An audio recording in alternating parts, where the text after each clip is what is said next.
Mami, paano po kung ayaw naman ni Lander sa akin? College pa kasi ang huli kong kita doon. Saad ni Romina sa ina. Walang problema, iha. Mabait ang bata na yon at siguradong payag din siya. Sampit nito sa kanya. Kailan ba ang punta nila dito, Mami? At bakit kailangan pang ganong setup? Gusto ko kasi na may kasal talaga sa taong mahal ko. Wika niya sa ina. Maraming nade-develop sa ganito, iha. Tignan mo, hindi niyo pagsisisihan to. Ngiting wika ng ginang kay Romina. Samantala, sama siya ng mga Zamora ay may pagdidiskusyon ng mag-ama. Kaya napahawak sa noo niya ang ina ng binata. Dad, ayoko ng ganito. Hindi ko pa naman nakikita yung Romina na sinasabi niyo. Tura nito sa ama. Kilala mo siya. Mga bata pa lang kayo, magkasama na kayo. Kada may bakasyon ng pamilya sa bahay ng mga Herrera. Nakalimutan mo na agad? Pagpapaalala ng ama niya. Ang anak ba nila Tito Noel ang tinutukoy niyo?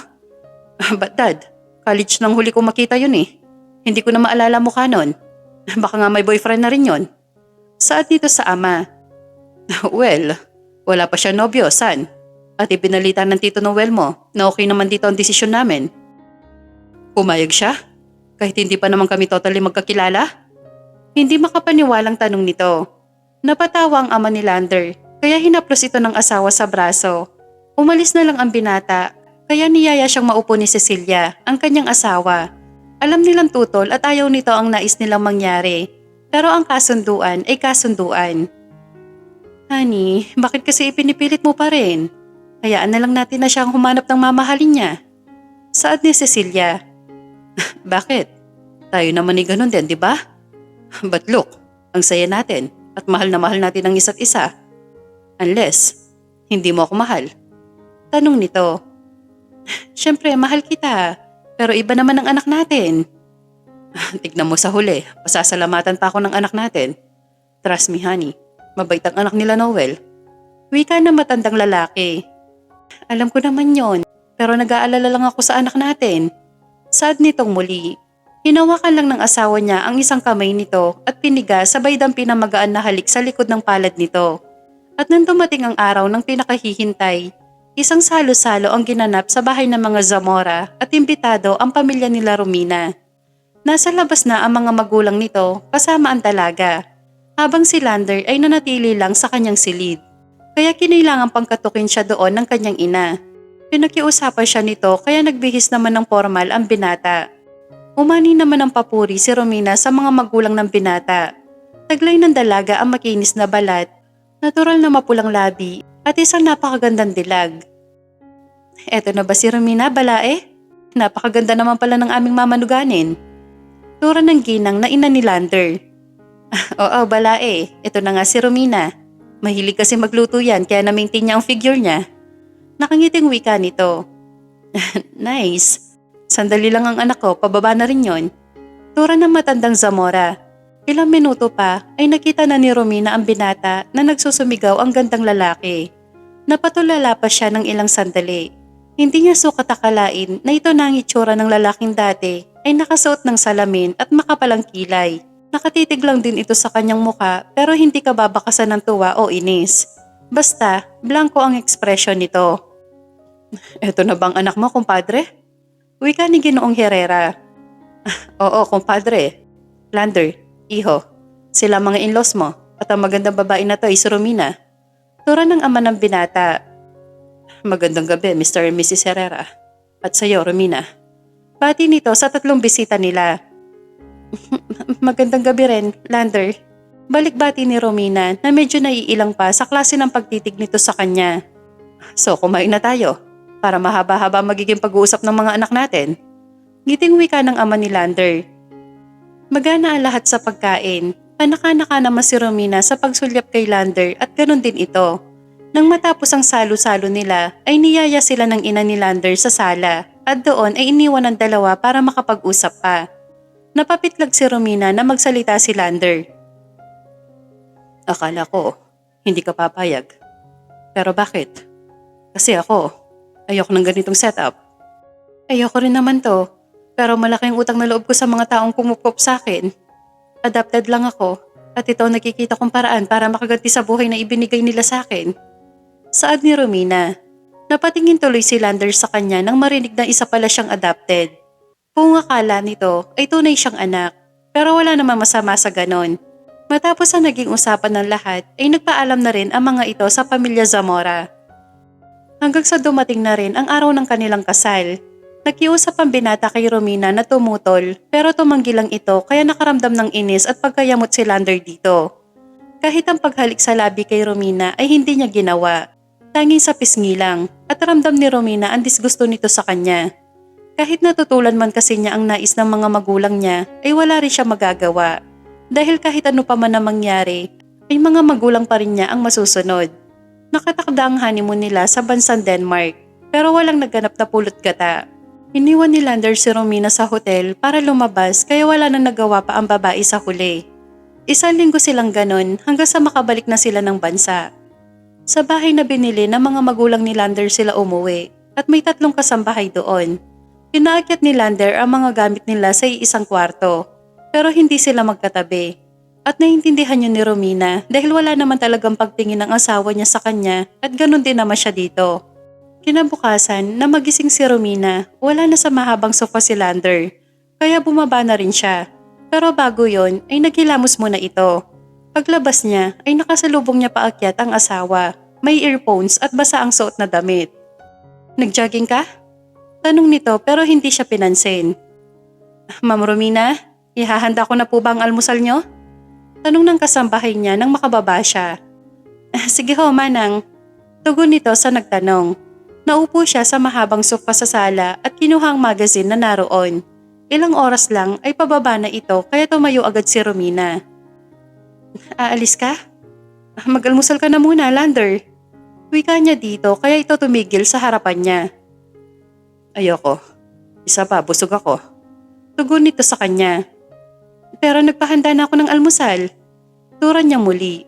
"Ikaw na lang ang kumain. Sa labas ako kakain." Sagot nito kaya parang natameme siya doon. Umalis ito at masama siyang tinignan. Hindi niya sukat akalain na ganun ang galit nito sa kanya. Sinunod lang naman niya ang gusto ng kanyang mga magulang. Pero ito ang nakuha niya. Pagkamuhi ng kanyang asawa sa kanya. Masama man ang loob ni Romina pero ngumiti pa rin siya sa kanyang kasambahay para hindi makahalata. Kahit ang tumawag ay hindi nito nagawa. Kaya siya na mismo ang gumawa. Tumawag siya sa kumpanya nito para itanong sa sekretarya ng asawa niya kung kumain na ba ito pero busy daw si Lander. Kaya nakaisip siya na dalhan na lang ito. Kalderetang baka ang niluto nito. Tumawag pa nga si Romina sa mami ni Lander para tanungin kung ano ang paborito nitong ulam. At yun nga ang sinabi sa kanya. Ilang oras lang ay natapos na siya. Hinanda niya ang lalagyan nito at nagpalit siya ng damit. Isang hapit na kulay rosas na dress ang sinuot niya at light makeup. Sinakyan niya ang kotse na naroon at tinungo ang kumpanya ng kanyang asawa. Binati siya ng gwardya at mga empleyado doon dahil naroon ang mga yon nang sila ikinasal ni Lander. Pagdating niya sa taas ay nanlaki pa ang mata ni Gigi, ang sekretarya ni Lander.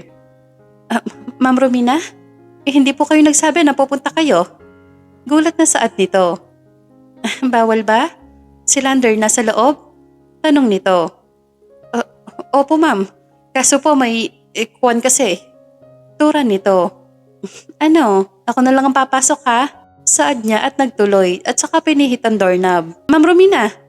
Tawag ni Gigi pero nabuksan na niya ito. Tila siya natulos at parang binuhusan ng malamig na tubig nang makita na may ibang kasama ang asawa niya. Hindi yun kaibigan dahil walang magkaibigan na naghahalikan. Nagulat si Lander kaya nahulog ang babae sa sahig. Parang si Romina pa ang nakaramdam ng hiya dahil sa nasaksihan. Napatingin siya sa babaeng nasa likuran niya at nakatutok ang kamay sa bibig. Ngumiti siya dito at inabot na lang ang dalang pagkain na para sana kay Lander. "Sa'yo na lang yan." Muntik na siyang mapiyok. "Ma'am, sorry po." Hiyang-hiya nitong wika. "Wala yon. Sige." Ngiting wika niya at hinilang muli ang doorknob. Napamura naman si Lander dahil doon. Pinalabas niya ito ng opisina niya at nang tignan ng asawa kung naroon pa ba ay wala na ito doon. Nakatingin lang din si Gigi sa boss niya. Hindi magawang umiyak ni Romina dahil unang-una sa lahat, hindi siya mahal nito. Kaya wala siyang karapatan na magalit dito. Pagdating niya sa mansyon nila ay naroon ang mami niya kaya panandalian siya nakalimot. Naging masaya si Romina kahit na may iniindang sakit. Sa ilang araw nila magkasama ay tila nagkakaroon na ng puwang si Lander sa puso niya. Hanggang sa umalis ang kanyang ina, muli niya naramdaman ng sakit sa mga nakita kanina. Pipilitin na lang niya maging manhid dahil ginusto naman niyang magpakasal dito kahit na ayaw ni Lander sa idea ng kanilang mga magulang. Palakad-lakad naman si Lander sa loob ng kanyang opisina. Inaalala na baka magsumbong si Romina sa mga magulang niya. Maganda ang asawa niya. Kahit sino ay nanaisin nito maging asawa. Kaya nga siya umiiwas dito dahil na-attract siya sa ganda ng kanyang asawa. Iniiwasan niyang mahawakan ito at pilit pinananatili ang malamig na ekspresyon. Kinagabihan ay wala si Romina sa sala. Palagay ni Lander ay nasa kwarto na ito kaya uminom muna siya ng tubig bago umakyat sa kanilang silid. Ngunit wala rin doon ang asawa niya. Maayos ang kama. Tinignan niya ang mga damit nito at nakumpirma ni Lander na wala na nga ang mga damit nito. "Manang?" Sigaw ni Lander. "Sir, ano pong kailangan niyo?" Hingal na saad nito. Ang asawa ko, nakita niyo ba?" "Nasa guest room po sir, doon daw muna po siya matutulog, pinahakot po yung mga damit niya." Sagot nito. "Bakit daw?" Hindi ko po alam sir." "Sige Manang, salamat." Tura nito. Namewang pa si Lander ng ilang minuto doon at bumalik sa kwarto nila para maligo muna. Matapos yon ay naglakad siya patungo sa kinaroroonan ng kanyang asawa. Isang marahan na katok ang ginawa niya dito. Medyo nagulat pa sila pareho dahil tanging manipis na pantulog lang kasi ang suot ni Romina. "Lander, anong kailangan mo?" Gulat na tanong ni Romina. "Bakit nandito ka? Bumalik ka na sa kwarto. Baka mamaya kung ano pang isipin nila dad kapag nalaman nila to." Tila naiinip na tura nito. "Ako nang bahala doon. Sige na, magpahinga ka na." Sagot nito at balak isarado ang pinto. "Ano ba to, Romina? Nag-iinarte ka ba sa nakita mo kanina sa opisina ko?" "Look, hindi naman natin mahal ang isa't isa, kaya walang mali doon." Saad ni Lander. "Tama ka, kaya dito na lang ako. Kapag pupunta na lang ang mga magulang natin, doon na lang ako babalik." Tugon ni Romina dito. Isinarado na niya ang pinto sa baylak. Napakamot sa noo si Lander dahil sa hakbang ni Romina. Pero sa tingin niya ay baka nga mas mabuti yon. Baka mamaya ay hindi siya makapagpigil ay maangkin niya lang ang asawa niya. Kaya pinapakita niya dito ang malamig na ekspresyon. Nabigla din talaga siya na magpunta ito sa opisina niya. Alam niyang masama ang loob nito at mas mabuti na yon. Hinayaan na lang niya ito na doon sa guest room matulog. Bumalik siya sa sariling silid at naupo sa gilid ng kama. Napahilamos na lang si Lander dahil doon. Hindi na nga siya naghapunan dahil para bang tinabangan siya sa nangyari. Kinabukasan ay maagang bumangon si Lander. Nagpa siya itong hindi muna pumasok sa kumpanya at manatili na lang muna sa bahay. Nagising si Romina at kaagad hinanap si Lander sa kasambahay. Ang sabi nito ay hindi raw umalis. "Nasaan ho ang asawa ko? Nasa kwarto pa ba?" Tanong niya dito. "Nasa study room ma'am." Sagot nito. "Pakibigay na lang ho yung kape para sa kanya."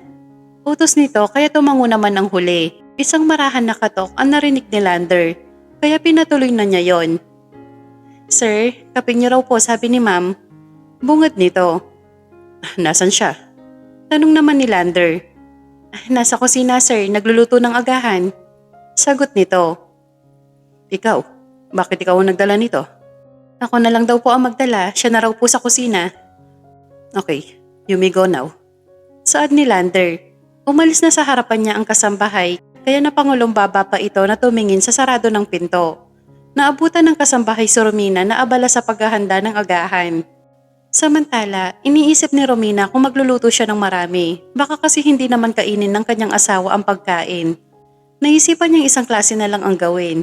Hotdog at nagsangag na lang ito. Pinagmamasdan niya ang lamesa kaya hindi niya namalaya na naroon na pala si Lander at nakatingin din sa kanya. "Kung iniisip mo nagagalaw ang lamesa, nagkakamali ka, Romina." Untag nito kaya nagulat ang asawa niya. "Anong ginagawa mo? May kasambahay, bakit ikaw ang nagluluto?" Tanong ni Lander. Inutusan ko si Manang, baka kasi kako papasok ka, kaya ayan. Pero kung ayaw mo, konti lang naman ang niluto ko." Turo niya kay Lander. "About yesterday, Romina. Huwag mo na lang sasabihin kay dad na nakita mo. Wala lang naman yon." "Huwag ka mag-alala, wala akong balak sabihin." Napatango siya kay Romina at naupo. Hindi inaasahan nito na kakain siya. Dati-rati kasi ay hindi siya nito kinakausap. Kahit nga ang tignan ay hindi rin magawa ni Lander. Kaya nagluto pa siya ng ham para pandagdag. Magana naman itong kumain. Wala nga lang kibo pero ang importante ay kumain ito. Matapos yun ay tumayo lang siya sa gilid. Pinagmasdan niya itong kumain. Basta na lang itong tumingin kaya nagulat pa si Romina. Maupo ka na. Ano pang tinatayo mo dyan? Tanong nito. Ha? Sige, mamaya na. Sagot niya sa asawa. Upo. Utos nito kaya naupo na lang si Romina. Ilang saglit lang ay tapos na si Lander. Kaya nang makainom ito ng tubig ay tumayo na lang at umalis ng walang paalam. Tinanaw na lang ni Romina ang papalayong bulto ni Lander. Naiwan siya doon kaya dating gawi. Kumain siya na mag-isa. Mabilis lang siyang kumain dahil wala naman talaga siyang balak kumain. Habang nagliligpit si Romina ng mga plato at nasa pinto si Lander ay pinagmamasdan ng mahinhin nitong kilos. Romina. Tawag nito. Ano yon? Tanong nito at humarap sa kanya. Bitawan mo na yan. Pupunta ang parents ko. Dapat wala silang masabi kapag nandito na sila. Turan nito sa madilim na naman na muka. Sige, tapusin ko na to. Sagot niya. Iwan mo na yan, may kasambahay tayo dyan. Hindi ka katulong dito. Saad nito at umalis na. And isa pa pala. Ipalipat mo na yung mga gamit mo sa kwarto. Baka mamaya mapansin pa nila mami yon. Sige. Tipid niyang sagot at umalis na sa lababo. Lumihis lang si Lander ng bahagya para makadaan si Romina. Hindi tuloy niya maiwasan na mapapikit dahil sa mabangong amoy nito kahit na kanina pa ito sa kusina. Sinundan na lang niya ito ng tingin hanggang sa mawala. Pagdating ng kasambahay nila ay inutos na nito agad na ilipat ang mga gamit ng asawa niya sa kwarto nila. Nasabi rin niya kasi sa kasambahay kaya naman naghanda ito ng pagkain. At dahil pagluluto ang hilig ni Romina ay maging ito ay tumulong na din. Nahinayaan naman ni Lander dahil gusto nito. Nang dumating ang mga ito ay tinawag na agad ni Lander ang asawa. Hinawakan niya ito sa kamay na ikinagulat ng huli. Piniga pa nga niya yon para ipabatid na sumakay na lang. Niyakap ng mami nito si Romina at humalik sa ama. Kamusta naman kayo dito? Hindi kasi kayo pumapasyal sa bahay. Kaya niyaya ko ang daddy nyo. Nakakaabala ba kami, Romina, iha? Tanong ng ina ni Lander. Hindi po, mami. Ayos lang naman po. Magalang na sagot nito. Anak, baka naman hindi mo inaalagaan ng mabuti itong asawa mo. Ayaw ko mapahiya kay kumpadre, ha? Natatawa nitong saad kay Lander. No, Dad. In fact, parati kami nagkukwentuhan ng asawa ko. Hindi ba, Han? Wika nito sabay akbay kay Romina. Opo, Dad. Tama po si Lander. Pagsang-ayon nito. Nagyaya naman si Lander sa hapag kaya nagsalo-salo na sila. Habang abala sa pagkain si Romina dahil nagkukwentuhan ng mag-ama ay isiningit nito ang pagsasama nila. Madaliin niyo na ang pagkakaroon namin ng apo, ha? Saad ng kanyang ama. May laman na ba yan, iha? Singit naman ng mami nila kaya nasamid si Romina. Agad naman na tumayo si Lander at kumuha ng tubig at saka hinagod ang likod ng kanyang asawa. Ramdam ni Romina ang init ng palad nito kaya medyo kinilabutan siya. Sorry iha, nabigla yata kita. Turan ng mami ni Lander. Ayos lang po mami, nasamid lang po talaga ako.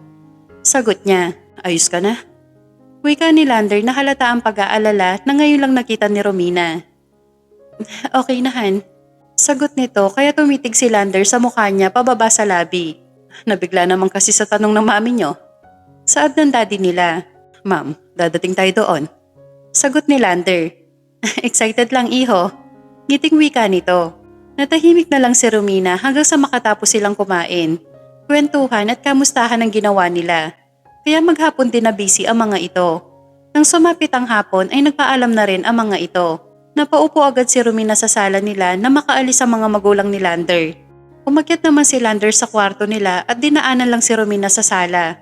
Hindi naman ito nagtagal at bumaba din agad. Nakatunghay lang si Romina dito at tumigil sa harapan niya. Lalabas lang ako. Tumawag ang kaibigan ko. Saad dito? Sige.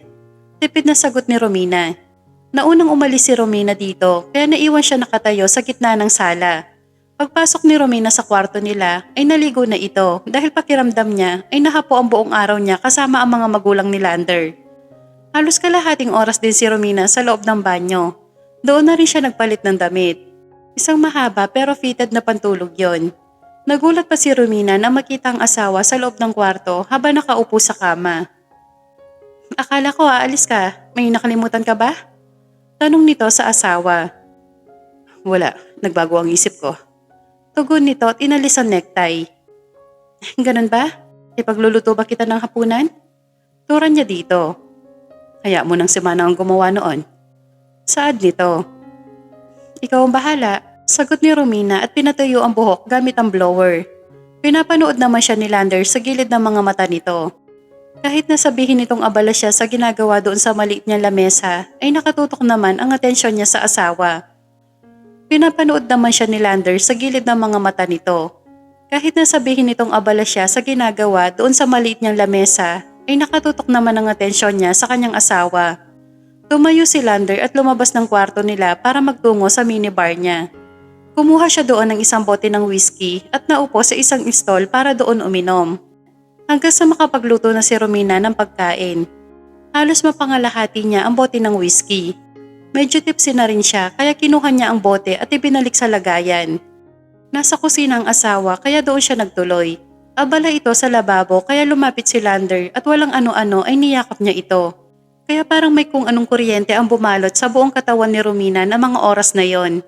Dinampian siya nito ng halik sa balikat kaya napapitlag ito. Lander, lasing ka ba? Tanong ni Romina. Mukha ba akong lasing? Balik tanong nito. Kain na. Tama-tama ang pagdating mo. Wika nito habang nakahawak sa braso ng asawa niya na nakapalupot sa bewang. Inalis nito ang braso sa bewang niya kaya nakahinga na maluwag si Romina. Ang lakas ng tibok ng puso niya ng mga oras na yon. Mabuti na lang at hindi naririnig ni Lander. Naupo ito kaya nilagyan na niya ng pagkain ng pinggan. Kahit pa sabihin malamig ang pakikitungo nito sa kanya, ay asawa pa rin niya ito sa papel, sa harap ng mga tao at sa mata ng Diyos. Sabay na sila naghapunan, kaya nang matapos ay nauna na rin si Lander at sumunod na rin si Romina. Kumuha lang siya ng isang baso ng tubig para sa asawa niya. Pagpasok niya sa kwarto ay nasa lamesa ito at nakatutok sa laptop. Inilapag ni Romina ang dalang tubig at nilapitan ng bintana para ilaglag ang kurtina doon. Naupo siya sa gilid ng kama at sinulyapan si Lander. Hindi ka pa matutulog? Tanong niya dito. Mauna ka na. Nagpapababa lang ako ng tama. Saad nito kaya tumango si Romina. Sige, tugon niya sa asawa. Tumango lang si Lander. Nakita niyang tumagilid ang asawa niya patalikod sa kanya. Pumikit ito at napabuga ng hangin. Wala namang masama kung tatabi siya sa asawa. Isa pa ay legal silang mag-asawa. Sumagi sa isip nito ang hiling ng mga magulang niya. Pwede rin naman nilang gawin ang gusto ng mga ito kaya tumayo siya at isinarado ang laptop. Napadilat si Romina dahil yumugyog ang kama. Tanda na tumabi na rin si Lander sa kanya. Sa halos isang buwan nila sa pagiging mag-asawa ay hindi sila nagtabing matulog. Napakagatlabi si Romina dahil doon. Huling natandaan ni Romina ay hinila siya ni Lander at ngayon nga ay nasa ilalim na siya nito at magkahinang ang kanilang mga labi. Tumugon siya sa mainit na halik nito na para ba nadadarang na siya sa init na lumulukob sa katawan niya ng mga sandaling yon. Naramdaman na lang ni Romina ang mga haplos ni Lander sa hubad na niyang katawan. At sa isang saglit ay sumidhi ang kirot sa maselan niyang parte na magtagpo ang kanilang mga kasalanan. Doon ay naibigay na niya ang iniingatang pagkabirhen. Pero wala siya makapampagsisisi dahil asawa naman niya si Lander at obligasyon niyang ibigay ito sa lalaki. Basta na lang siyang hinila ng antok matapos ang mainit nilang tagpo ng gabing yon.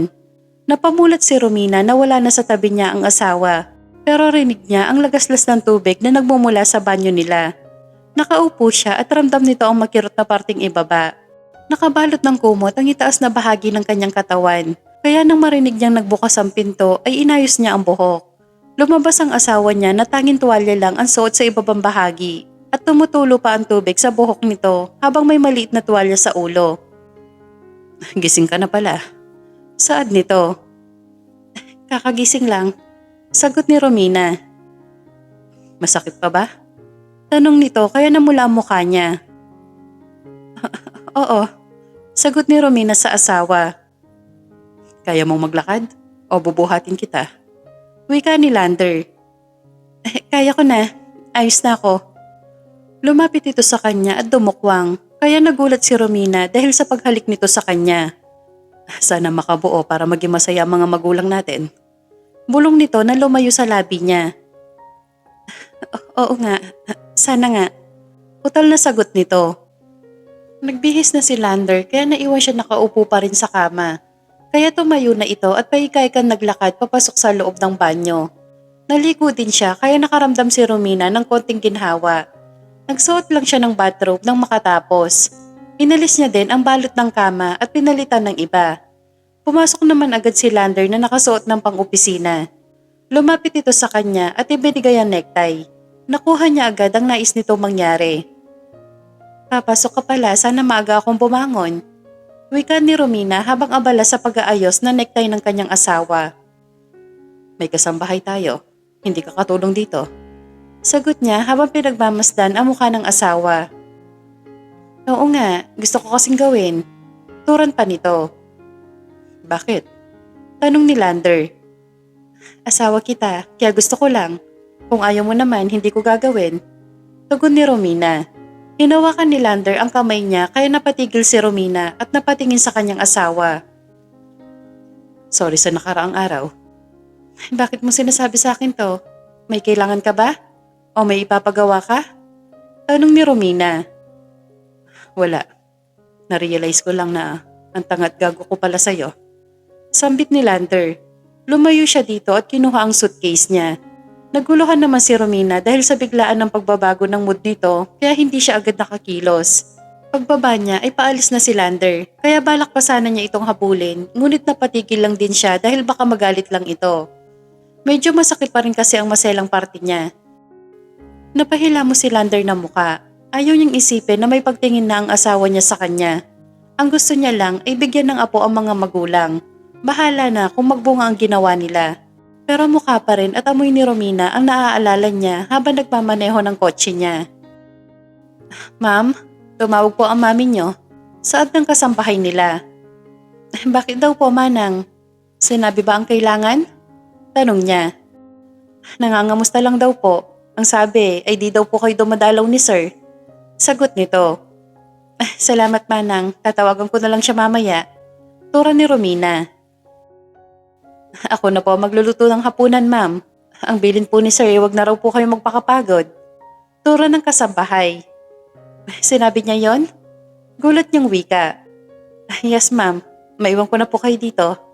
Paalam nito. Salamat sa iyo, Manang. Tugon nito sa kasambahay.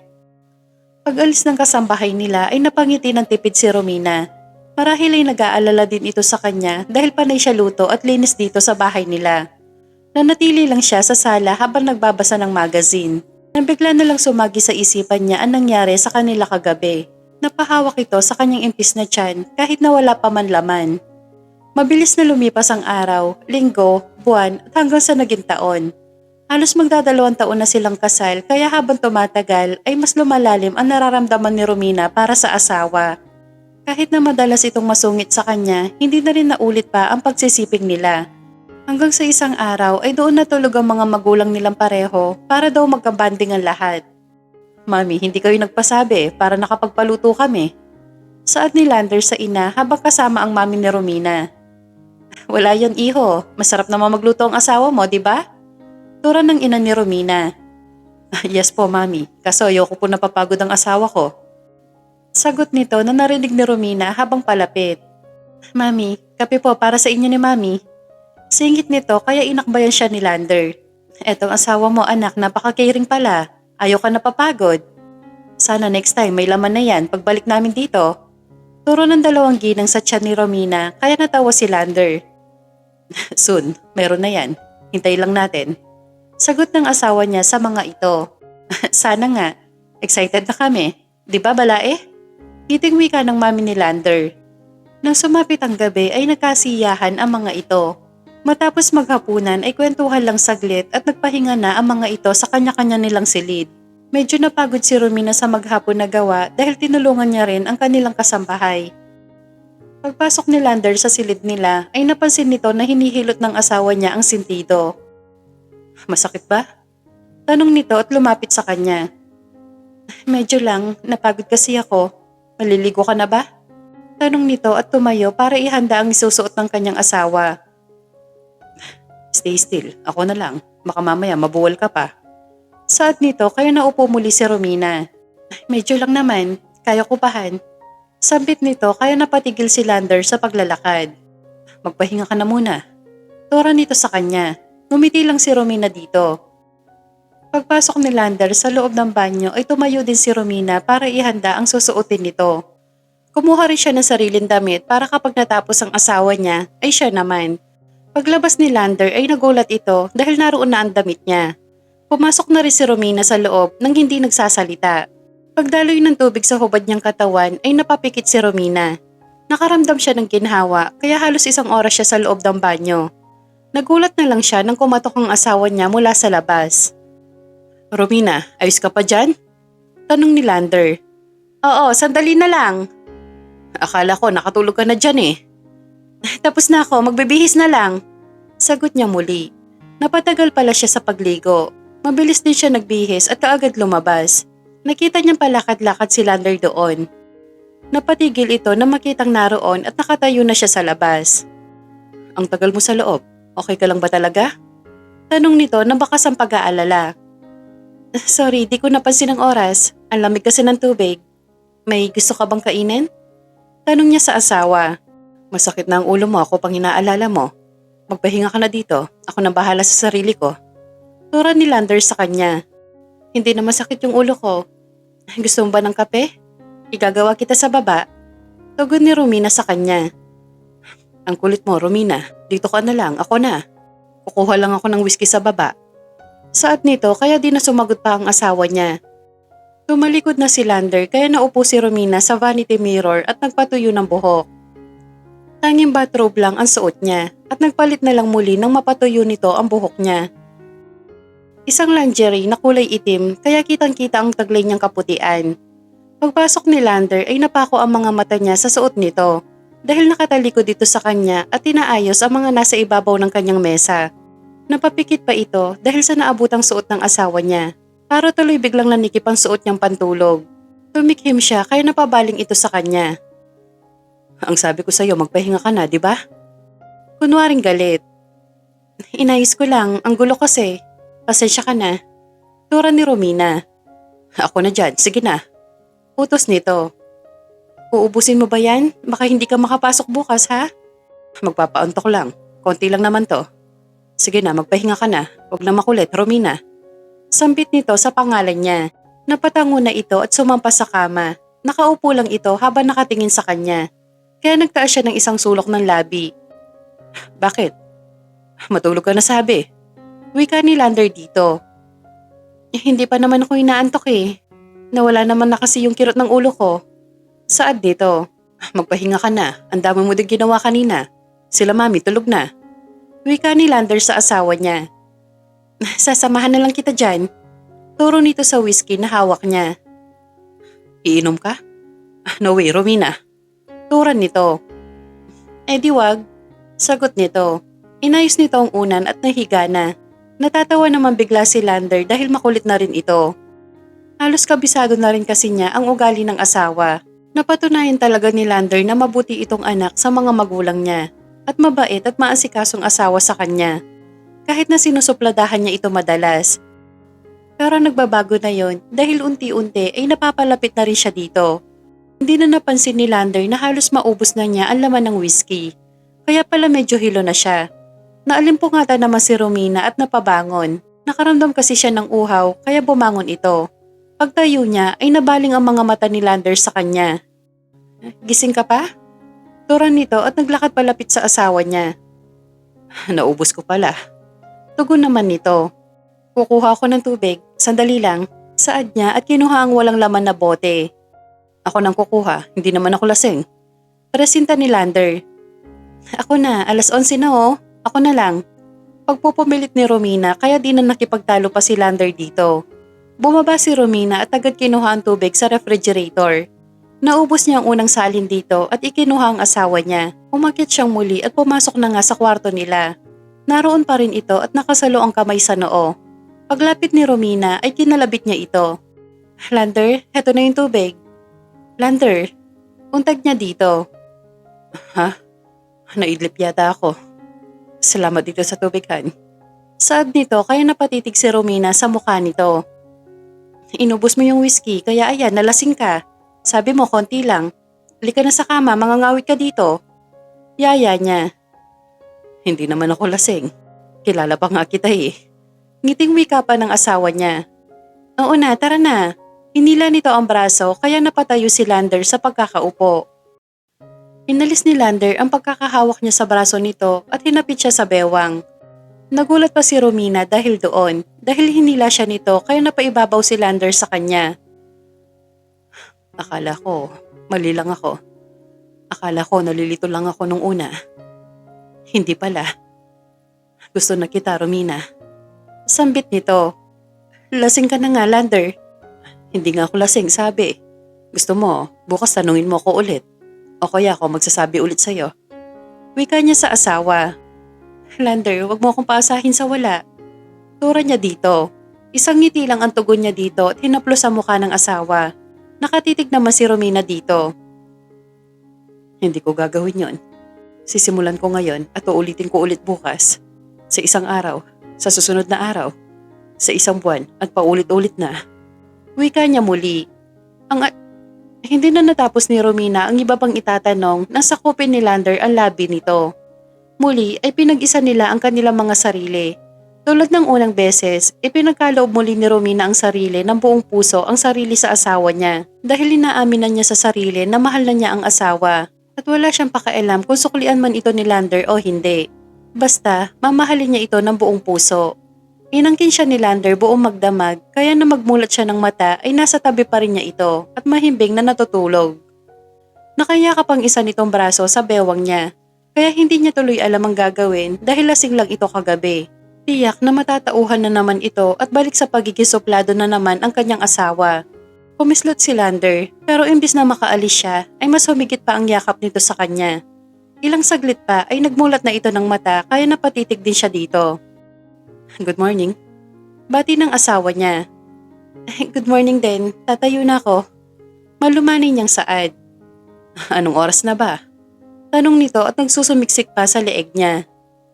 7 na, Lander. Sina mami nasa baba na yon. Wika niya dito kaya napatingala ito sa kanya. Hayaan mo sila. 5 minutes. Sandali lang. Sagot nito at pumikit pa. Nakamulat lang si Romina at nakahawak sa braso ng kanyang asawa. Pagkalipas ng ilang sandali ay kumislot na itong muli at bumangon. Nakaupo lang ito sa kama kaya nagbalot siya ng kumot sa katawan. Masakit pa rin ang ulo mo? Tanong nito at tumayo na para maglakad papasok ng banyo. Wala na, okay na ako. Mabilis niyang sagot. Ligo lang ako. Tulog ka pa. Ako nang bahala sa mga nasa baba. Saad nito kaya napangiti na lang si Romina. Hindi na ako inaantok. Hintayin na lang kitang matapos dyan. Medyo may kalakasan ng boses niya. Nagsuot siyang muli ng damit at inayos ang kama nila. Paglabas ni Lander sa banyo ay nakabihis na rin ito ng simpleng sando at maong na short. Pagharap niya ay nakatingin lang din ito sa kanya. Hindi ka ba napapagod? Tanong nito at lumapit sa kanya. Saan? Sa pag-aayos dito? Wala naman ibang gagawa nito eh. Sagot ni Romina nang nasa harapan na niya ang asawa. Hayaan mo na yan sa mga kasambahay, sila ang gagawa niyan. Maligo ka na kung bababa ka rin. Wika nito at humalik sa labi niya kaya natigilan si Romina. Sige, sagot niya dito. Hindi ako lasing kagabi. Alam ko lahat ang mga sinabi at ginawa ko. Uulitin ko sa'yo araw-araw at paulit-ulit. Gusto na kita, Romina. Saad nito at isang halik muli sa labi niya. Nakakadalawa ka na. Yun na lang ang nasabi niya kay Lander. Kahit makailang beses ko pang gawin yan. Akin naman yan, di ba? Tura nito kay Romina. Oo nga, sa'yo nga. Ligo na ako. Putol niyang sagot dito at tumalikot agad. Natawa si Lander nang mawala ito sa harapan niya. Agad naman ito lumabas para puntahan ang mga magulang nila. Nasa sala ang mga ito at nagkakape. Nang makita siyang pababa ay napatingin sa kanya ang lahat. Oh, gising na pala si Lander. Asan ang asawa mo, iho? Tanong ng mami niya habang nakatunghay ang lahat sa kanyang pagsagot. Nasa taas, mami. Naliligo lang. Medyo sumama kasi ang pakiramdam kagabi. Napagod kakaluto. Sagot nito at humalik sa ina ng asawa niya. Gayon din sa mami niya. Kawawa naman ang asawa mo. Kamusta na siya anak? Tanong ng mami ni Romina. Okay na siya mami. Sabi ko magpahinga pa, ang kulit din. Sagot niya dito. Wala pa ba kaming apo iho? Abay tumatanda na kaming apat. Sabat ng daddy niya. Si daddy talaga. Dadating ngayon, malapit na. Ngiting sagot niya dito. Ilang oras pa sila nagkwentuhan nang bumaba si Romina. Tumayo si Lander para salubungin ng asawa sa hagdan. Ayos ka na ba talaga? Okay na nga ako, pagod lang talaga yon. Sagot nito at humalik sa mga magulang nila. Sumama raw ang pakiramdam mo anak. Ayos ka na? Tanong ng mami niya habang hawak ang isa niyang kamay. Okay na ako mami, don't worry. Turan niya. Inabot pa ng almusal ang mga magulang nila. Hanggang sa magpaalam na ang mga ito sa kanila. Buong akala ni Romina ay pagpapanggap lang ang lahat ng ipinapakita ni Lander sa kanya. Pumasok na siya sa loob dahil may kausap ang asawa niya sa cellphone nito. Nagtungo ito sa kusina para sana tulungan ang kasambahay pero sabi nito ay pinagbilinan daw sila ni Lander na huwag siyang patulungin sa gawain. Bakit daw manang? Ginagawa ko naman yan noon. Sige na, ako na dyan. Saad ni Romina. Ma'am, sa amin naman magagalit si sir. Wag na ho, doon na lang po kayo sa sala. Tanggi nito. Anong problema dito? Singit ni Lander kaya natigilan ng kasambahay. Sir, si ma'am po kasi nagpepresenta na maghugas po dito. Sumbong nito. Wala naman kasi akong gagawin. Sagot ni Romina. Ang kulit mo, Romina. Gusto mo bang paalisin ko na yung mga kasambahay natin? Inaagawan mo sila ng trabaho. Kamot nito sa kilay. Wag po sir. Sabat ng kasambahay. Napabuntong hininga si Romina at umalis na sa kusina. Napailing naman ang asawa niya. Sa lumipas na linggo ay naging abala si Lander sa trabaho nito. Kada uuwi ito ay pagod na. Kung minsan naman ay sa bahay lang. Pero hindi nito nakakalimutan na ang kininang asawa na hindi naman tinututulan ni Romina dahil malaki na rin ang pinagbago nito. Tumatawag na kasi si Lander kada nasa trabaho ito na ikinatuwa ni Romina. Lumipas pang isang buwan, naging bukas na si Romina sa nararamdaman niya sa asawa. Madalas na siya nagkukwento dito. Isang gabi habang naglalakad si Romina sa hallway patungo sa kwarto nila, ay basta na lang ito nahilo. Kaya napasandal ito sa pader para saglit na tumigil. Nasa baba kasi si Lander at inaayos ang kotse nito para bukas. Romina, bakit? Anong problema? Tanong nito na naglalakad na palapit. Nahilo lang kasi ako bigla. Sagot niya dito at naglakad na muli. Kaya mo ba? Tanong nito at hinawakan siya sa kamay. Baka kulang lang ako sa tulog. Madalas kasi na nahihilo ako. Pero mas malala ngayon. Sagot niya dito. Sa pagod yan. Ang kulit mo kasi. Ibabalik na kita sa mami mo. Kunway naiinis na tura ni Lander. Napatigil si Romina sa paglalakad at tumingin kay Lander. Nagulat ang asawa niya dahil tila naiiyak ito. Hey, nagbibiro lang ako ah. Iiyak ka ba? Takang tanong nito. Ha? Hindi. Sagot nito at nagbaba ng tingin. Ayos ka ba talaga? Magpahinga ka na ha? Tura ni Lander. Naglakad na sila at nang makapasok sa loob ay naglakad na ng sarili si Romina. Naiwan si Lander na nakatayo at pinagmamasdan ito. Naupo ang asawa niya sa kama na tahimik lang. Nilapitan niya ito pero nang humarap ay umiiyak na kaya naguluhan pa si Lander. Umiiyak ka? Wala naman akong ibang ibig sabihin doon. Nagbibiro lang ako. Saad nito at lumuhod sa harapan nito. Hindi ko alam. Basta na lang ako naiiyak eh. Umiiyak pa rin na tura nito. Sorry na, hindi ko naman gagawin yon. Wika niya. Lately nagiging emotional ako. Basta hindi ko maintindihan. Sagot nito sa asawa. Dala lang siguro ng pagod yan. Matulog ka na. Ikaw, may gagawin ka pa ba? May kukunin lang ako sa baba. Sige na, magpahinga ka na. Tura ni Lander dito. Nahiga na si Romina dahil medyo napatagal na si Lander sa baba. Kaya hindi na niya namalaya na nakatulog na siya ng mahimbing. Pero kinabukasan ay ginising siya ng tila binabaliktad ang kanyang sikmura. Mabilis siyang tumayo patungo sa banyo at doon ay hindi na niya napigilan na maduwal. Napaiyak na si Romina dahil wala naman siyang isinusuka pero para lalabas na ang lahat ng nasa loob ng tiyan niya. Matapos yon ay naghilamos na ito at pakiramdam niya ay lambot na lambot siya. Pagpasok ni Lander ay nagtaka pa ito dahil wala si Romina sa kama. Narinig niya ito sa banyo kaya pinuntahan niya pa. Nadatnan niya lang na nakadokdok na ito doon. Han, ano nangyari, ha? Gulat na tanong nito. Nasusuka ako. Sagot nito na parang naubos na ang lakas. Ano bang kinain mo? Tanong niya at inayos ang buhok ni Romina na nasa mukha na.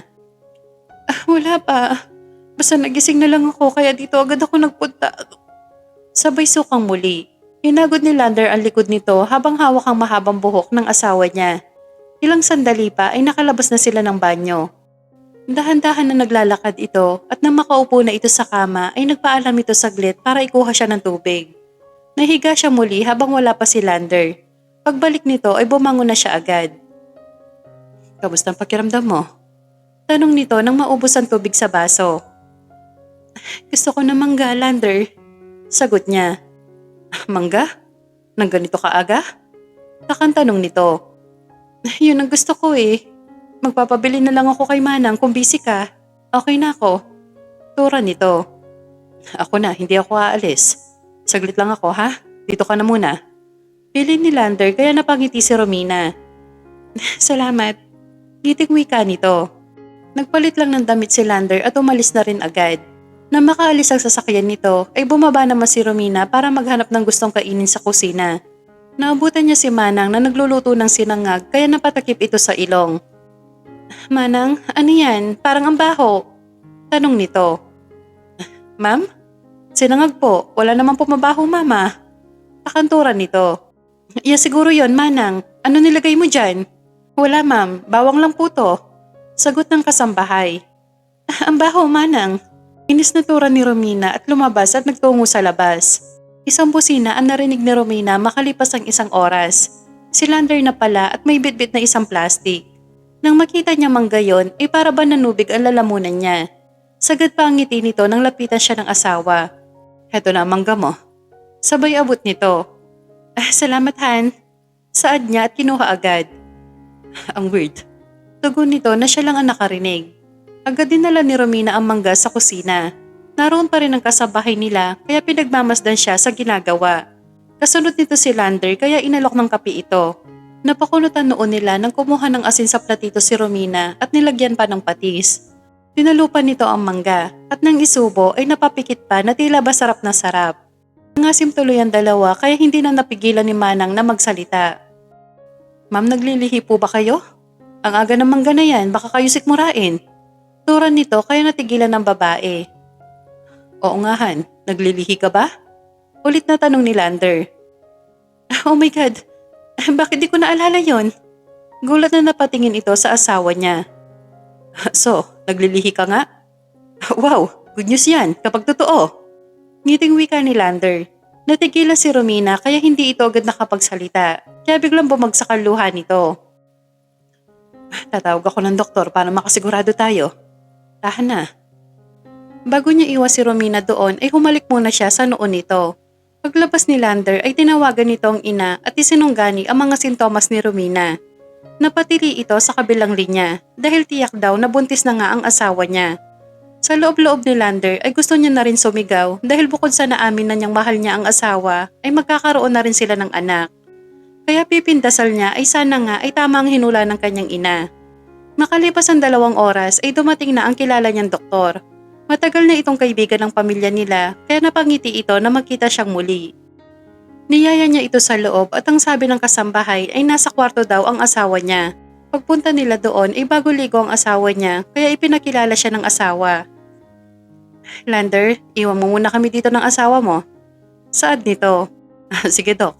Han, sa labas lang ako. Paalam nito kaya ngumiti siya. Samantala sa baba ay nagulat pa si Lander nang dumating doon ng parents niya. Ang asawa mo, iho, nasa na? Mami, anong ginagawa niyo dito? Takang tanong niya. Nung tumawag ka, hindi na ako mapakali. Alam na ba ng parents ni Romina to? Wala pa kaming sinasabi, Mami. Wala pa kasing linaw. Sagot nito. Etong mami mo, excited pa sa akin.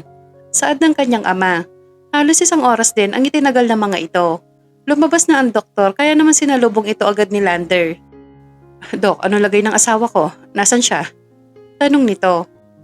Napaka-emotional ng asawa mo. Mas mabuti kung siya na magsabi sa'yo. Tugon nito at nakipagbeso sa mami niya. Mami, Dad, puntahan ko lang asawa ko. Paalam nito. Pagbukas ni Lander sa pinto ay naabutan niya roon ang asawa na nakayuko. Nilapitan niya ito paluhod. Nagangat ito ng muka at may luha at ngiti sa labi nito kaya nawala ang takot sa mga mata ni Lander. Ano sabi ng doktor? Bakit ka umiiyak? Malumanay na tanong nito. Han, I'm pregnant. Pabulong. Talaga? Ngiting tanong niya. Heto, sabay abot sa 20 bagay at may tig-20 lang linya. 2 red lines? Which means positive? Tanong ni Lander kaya tumango si Romina. Magiging ama ka na. Saad ni Romina kaya ngumiti ito sa kanya. Hinawakan ni Lander ang kamay ni Romina kaya tumayo siya. Niyakap siya nito kaya mas lalong napaiyak si Romina dahil doon. Akala niya talaga ay hindi siya mahal nito. Kaya mas lalo siya napaluha. Lumayo si Lander sa kanya at sinakop ang labi niya. Na lumayo si Lander ay pinunasan niya ang luha nito. Pakasal ulit tayo? Yaya niya dito. Ha? Bakit? Takang tanong ni Romina. Gusto ko lang magsimula ulit. Yung alam ko mahal mo rin ako kasi mahal din naman kita. Sige, pahayag ako. Ngitinturan nito. Kanina umiiyak, ngayon nakangiti na. Nasa baba sila mami. Kaya mo na maglakad? Yaya nito. Tawagan ko muna si na mami ko, okay lang ba? Hingin permiso nito. Oo naman, tawagan mo na. Hihintayin kita dito. Sagot niya. Lander? Tawag nito. Ano yon? Tanong nito at naupo sa kama. Salamat, kasi tinanggap mo ako na asawa mo na talaga. Akala ko hindi na mangyayari na magkakaroon ako ng masayang pamilya. Yung mahal ako at mahal ko din. Masaya ako kasi ikaw ang naging asawa ko. Walang halong biruhan. Madamdaming wika nito. To tell you the truth, Romina. Unang kita ko pa lang sa'yo sa bahay. Nabighani na ako sa'yo. Hindi ko alam. Mas pinanindigan ko lang na hindi ka gustuhin noon at iwasan ka. Pero hindi ko talaga maiwasan na hindi kita mahalin. Ang bait mo, maalaga at maasikaso ka. Kaya I admit na mahal na talaga kita. Pero ngayon masaya na ako kasi alam ko na pareho pala tayo ng nararamdaman. Saad ni Romina dito. In denial lang ako pero mahal kita. And I'm sorry sa mga lumipas na araw na pinaramdam ko sa'yo na hindi ka worth it mahalin. Sorry Romina. Tura ni Lander. Wala yon. Ang totoong nagmamahalan, marunong umunawa at naiintindihan ko naman yon dahil pareho natin na hindi kilalang isa't isa. Pero ngayon, iba na. Alam ko nang mahal mo ko. Tura ni Romina. At magpapakasal tayo ulit, hindi ba? Saad nito tumayo na at saka hinapit sa bewang ang asawa. Payag ako Han. Tatawagan ko lang sina mami at daddy. Tapos baba na tayo baka mainip ang parents mo. Wika niya sa asawa. Halos 1 oras din na nakausap ni Romina ang ina. Wala itong idea kung bakit pinapunta sila sa bahay pero pumayag ito at sinabi din sa daddy niya. Matapos yon ay nag-ayos lang siya at sabay na silang bumaba para puntahan ng mga magulang ng kanyang asawa. Sinalubong na siya agad ng mother-in-law niya at hinalikan sa pisngi. Napangiti siya dahil doon. Binati siya nito pati na rin ang ama ng asawa niya. At ilang sandali lang ay dumating na rin ang mga magulang ni Romina. Walang paglagyan ang saya ng mami ni Romina nang malaman. Halos maiyak ito pati ang daddy niya. Mabilis na lumipas ang bawat araw. Ginanap muli ang kasal ng mag-asawa. Tanging malalapit na kaibigan at pamilya lang nila ang saksi. Gusto lang nilang patunayan sa mga sarili na niyakap nila ang desisyon ng mga magulang nila na ang pasimuno noong una. Hanggang sa natutunan nilang pakibagayan at mahalin ang isa't isa. Naging masaya ang naging kasal nilang muli. Isang trip to Hong Kong ang regalo ng magulang ni Lander sa kanila. 2 linggo ang inilagi nila sa Hong Kong na ikinasaya ni Romina. Ramdam niya ang pagmamahal ni Lander sa kanya. Lalo na kapag naglalakad sila. Hawak nito ang kamay niya na para bang anumang oras ay mawawala sila kapag bumitaw ito. At nang matapos ang araw ng bakasyon nila, ay baka sa magandang mukha nito ang saya. Pagdating nila sa Pinas ay hindi na muna sila dumalaw sa mga magulang. Nagpahinga muna sila para makabawi sa puyat. Habang si Lander ay nasa bahay na lang nagtatrabaho. Mas gusto niyang tutukan ng pagbubuntis ng kanyang asawa. Minsan nga ay ama nito ang nasa kumpanya dahil alam nito ang kalagayan ni Romina. Han, gabi na. Tama na yan. Saad ni Romina na magpunta ito sa kanya. Bakit bumaba ka pa? Mamaya madulas ka sa hagdan. Himig galit. Galit ka ba? Ang tagal mo kasing umakyat. Hindi ako galit. Sana hinintay mo na lang ako sa taas. Tugon ni Lander. Hindi ako makakatulog kapag wala ka dun eh. Bukas na kasi yan. Pag-iusap nito kaya wala lang nagawa pa si Lander. Oo na po ma'am, aakyat na. Tura nito kay Romina. Pinatay na ni Lander ang ilaw at kinuha ang kamay nito para umakyat na sa kwarto nila. Binuhat nito si Romina kaya napatawa ito dahil doon. Pagpasok nila sa kwarto ay nilapag siya nito sa kama kaya umusog na lang si Romina. Nang makahiga silang pareho ay agad na yumakap siya sa bewang ni Lander at pumikit. Ang bango mo talaga? Hindi ako magsasawa sa amoy mo, Han. Saad ni Romina habang nakapikit na. Sana buntis ka na lang lagi. Ang sweet mo pala. Tugon ni Lander. Salbahe. Good night, Han. I love you. Hirit ni Romina. Good night. I love you more, wife. Tugon niya at humalik sa labi nito nang itaas ang baba ng asawa. Natulog si Romina na may ngiti sa labi. Para sa kanya, hindi man nagsimula sa love story ang buhay may asawa niya, pero masasabi naman niya na kontento na siya.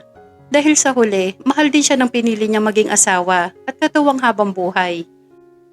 Sa mga lumipas na araw ay mas ipinaramdam ni Lander na siya ang pinakamagandang babae at pinakaseksi na buntis. Hindi niya ito hinayaan na magdamdam dahil maselan itong magbuntis. Hanggang sa sumapit ang araw ng panganganak nito ay full support ang mga magulang nila. Naging mas tutok siya sa mag-ina niya mula ng mga anak ito. Halos salisihan silang gumising dahil malambing ang bata noong mga unang gabi. Minsan ay naroon din ang mami ni Romina para tulungan siya kaya hindi ramdam ni Romina ang hirap at puyat. Mas maraming oras si Lander sa kanila kaysa sa opisina niya. Mabilis na nagdaan ng araw at buwan, pumalik na ang alindog ng pangangatawan ni Romina at mas naging hands-on silang mag-asawa sa anak na kambal. Babae at lalaki, kaya mas nakumpleto na ang buhay nilang mag-asawa. Wala nang mahihiling pa si Romina dahil sa kanyang buhay may pamilya. Maraming salamat mahal kong asawa. Dahil sa iyo punong-puno ng saya ang puso ko. Husal niya kay Lander. Ganon din ako. Paulit-ulit ko sasabihin sa iyo kung gaano ako kaswerte dahil sa iyo. Para sa iyo at sa kambal, magtatrabaho ko ng mabuti para sa kinabukasan natin lahat. Tura ni Lander. Salamat Han. Nandito lang ako palagi susuporta sa'yo. Ngiting wika ni Romina. Niyakap siya ng mahigpit ng asawa habang pinagmamasdan ng kambal nila na naglalaro sa kuna. Magsisimula sila ng puno ng pagmamahalan at pagbibigayan ang bawat paligid ng kanyang tahanan. Para may pamulat nila ang mabuting asal at tamang paggalang sa kanilang lalaki pang pamilya.